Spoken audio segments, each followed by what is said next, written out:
Angkat tangan. Awak ditangkap sebab rompak bank. Saya rompak bank sebab nak besarkan anak saya.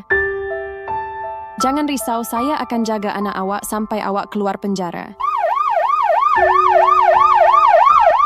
Ibu, tolong jangan tinggalkan Yen. Nama awak Yen ya. Mulai hari ini saya akan jaga awak. Awak tangkap Ibu Yen. Yen benci awak. Ibu awak buat salah, jadi dia kena terima hukuman. Tapi jangan risau, satu hari nanti ibu awak akan balik. Sementara tu saya akan jaga awak baik-baik. Hello? Baiklah, saya datang dengan segera. Maaf puan, saya penjaga dia. Dia cuba curi barang dari kami. Yen, cepat pulangkan balik dan minta maaf. Jangan suruh Yen, awak bukan ibu Yen. Yen, jangan ikut jalan salah macam ibu awak. Kalau ibu tahu, mesti dia sedih. Maafkan Yen puan. Bagus, Yen anak baik. Yen, makanan dah siap. Awak bukan ibu Yen dan masakan awak tak sedap macam ibu masak. Hahaha, tak apa. Saya janji akan belajar masak sedap macam ibu awak.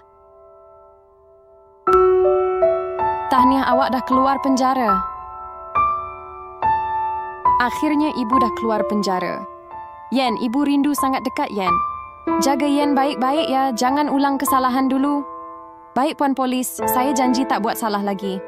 Terima kasih sebab jaga Yen. Ibu, maaf kalau Yen ada buat salah dengan ibu selama ini. Terima kasih sebab jaga Yen. Yen, awak panggil saya ibu? Ya. Sebab walaupun Yen selalu buat salah dengan awak, awak tetap anggap Yen macam anak sendiri. Awak jaga Yen dengan kasih sayang, awak layak dipanggil ibu. Yen, macam mana korang setuju tak Yen panggil puan polis ni ibu?